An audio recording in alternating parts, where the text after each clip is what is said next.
ہم تمہیں اور کچھ کہتے بھی نہیں ہیں، تم ایسا کرو 10 بار میرے مصطفیٰ پر درود پڑھ دو، یہ حوا کا حق مہر ہو جائے گا۔ یہ جو پہلا نکاح ہوا تھا اس کا حق مہر مصطفیٰ پر درود پڑھنا تھا۔ آج جب آپ اس مرحلے میں ہم سے گزر رہے ہیں، آپ نے اس موقع پر یہ جو مجلس قائم کی ہے، یہ آقا علیہ السلام کے ذکر کی، یہ دین کو سمجھنے کے لیے غرض سے قائم کی گئی ہے، یہ گویا اس پہلے نکاح کا فیض اپنے اندر لیے ہوئے ہیں۔ اور یاد رکھیے اس سے اچھا معاملہ کوئی نہیں ہے کہ آپ اس موقع پر درود پڑھیں، قرآن کی تلاوت کریں، ایک اچھی مضبوط اللہ کی رضا کی حامل بنیاد زندگی کو فراہم کریں اور اس پر پھر اپنی زندگی کی آگے تعمیر کریں۔ جو کچھ ہمارے معاشرے میں ہوتا ہے، یاد رکھیے یہ جو لازم کر دیا گیا ہے، معلوم نہیں وہ کیا تیل مہندی اور خدا جانے مائیوں اور پتہ نہیں کیا کیا ہے، یہ سارا اصلاً ثقافتی طور پر ہندو کلچر کے چھاپ اور اس کے اثرات ہیں، چونکہ ہم صدیوں سے نسل در نسل یہاں رہ رہے ہیں اور اس زمین پر ہندوازم اپنی تاریخ کے اعتبار سے اسلام سے زیادہ قدیم ہے۔ اسلام بعد میں داخل ہوا ہے، یہاں ہندوازم پہلے تھا، اس کی چھاپ اور اس کے نقش وہ اتنے گہرے ہیں، پھر صدیوں سے ہم اکٹھے رہتے آ رہے ہیں، کوئی ایسی باؤنڈری نہیں بن گئی کہ ہندو ادھر چلے جائیں مسلمان ادھر آ جائیں، آج بھی رہتے ہیں، پاکستان میں بھی ہندو رہتے ہیں اور ہندوستان میں مسلمان رہتے ہیں۔ وہ جو ایک دوسرے کے ساتھ میل جول کی بنا پر ایک دوسرے پر اثرات مرتب ہوتے ہیں، وہ معاشرتی رسم و رواج بن جاتے ہیں۔ ہم نے ان معاشرتی رسم و رواج کو اپنے لیے لازم کر لیا ہے اور اسے سمجھ لیا ہے کہ یہ شادی بیاہ کا حصہ ہے، شادی بیاہ کا۔ آپ ادھر بلاد عرب میں چلے جائیں، عرب ممالک میں، میں بھی راستے میں آتے ہوئے گاڑی میں بات کر رہا تھا کہ مصر وغیرہ میں اور ان علاقوں میں چلے جائیں، شادی کے مواقع پر محافل قرات منعقد ہوتی ہیں،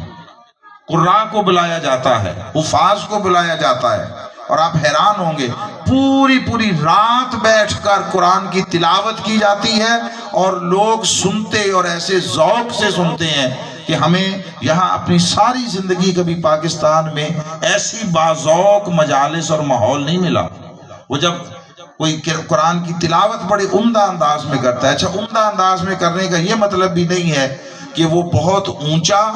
اور بہت لمبے سانس کے ساتھ کرے، یہ معنی نہیں ہوتا، وہ اہل زبان ہے، وہ سمجھتے ہیں حدر کے ساتھ کوئی پڑھ رہا ہو ایسے رواں سادہ، مگر اچھے مخارج کے ساتھ پڑھے، حسن ادائیگی کے ساتھ پڑھے۔ آپ حیران ہوں گے مجمع پورا کھڑا ہو جاتا ہے، کھڑا، اور پورے مجمع میں اللہ اور سبحان اللہ اور اللہم زد فزد اور جو ان کی اپنی زبان میں اپریسیشن کے الفاظ ہیں، وہ بعض اوقات 5-5 منٹ مجمع وہ الفاظ کہتا رہتا ہے، اس قاری کی داد و تحسین کے لیے جس نے اچھا پڑھا۔ یہ ہمارا دینی کلچر تھا۔ اچھا اس میں یہ بات بھی ذہن میں رکھ لیں کہ اس کا یہ معنی بھی نہیں ہے کہ ہم شادی بیاہ اور ایسے خوشی کے مواقع پر جو ہے وہ صرف بیٹھ کر تسبیح ہی کریں گے اور صرف بیٹھ کر تلاوت ہی کریں گے اور کوئی دلوں کو خوش کرنے راحت کرنے والی جو اور معاشرتی چیزیں ہیں وہ نہیں آنے دیں گے۔ نہیں، ایسا نہیں ہے۔ وہ ساری چیزیں بھی ان حدود کے اندر رہ کر جس سے دین کی حرمت پامال نہ ہو، آپ وہ سارے کام کر سکتے ہیں۔ اس میں لطیفے سنانا ہے، اس میں اپنی اپنی لیمٹس کے اندر، حتیٰ کہ بچیاں ہیں، بیٹیاں ہیں، بہنیں ہیں، خواتین ہیں، وہ اپنی لیمٹس میں رہ کر کوئی خوشی کا اظہار کرتی ہیں، مرد کرتے ہیں، کوئی وہ ترنم کے ساتھ گائکی کے ساتھ کرتی ہیں۔ اس کو بھی دین نے یاد رکھیے ختم نہیں کیا ہے، ختم نہیں کیا ہے۔ آقا علیہ السلام کے گھر میں حضرت سیدنا صدیق اکبر رضی اللہ تعالیٰ عنہ ہو گئے۔ حضرت ام المومنین عائشہ صدیقہ رضی اللہ تعالیٰ عنہ کی نکاح اور شادی کے بعد کی بات ہے، مدنی دور کی بات ہے۔ گھر میں گئے تو وہاں پر اب جن لوگوں نے وہ سارا ماحول دیکھا ہے وہاں جا کر حج عمرہ کے موقع پر، تو چھوٹے چھوٹے حجرے تھے، چھوٹے چھوٹے. ہمیں تو پھر اللہ تعالیٰ نے اپنے حبیب کے صدقے کرم کیا، ہمارے تو گھر کنالوں میں ہیں. آقا علیہ السلام کے جو حجرے ہیں چھوٹے، آئی تھنک کہ میرا خیال ہے کہ وہ ایک حجرہ کوئی ایک مرلے کا بھی نہیں ہوتا تھا، ایک گھر تھا وہ پورا، ایک گھر، وہ ایک مرلے کا نہیں تھا. تو حضرت صدیق اکبر رضی اللہ تعالیٰ عنہ داخل ہوئے، اور جب اندر گئے تو دیکھا کہ کچھ بچیاں انصار کی، اہل مدینہ کی، وہ بیٹھی دف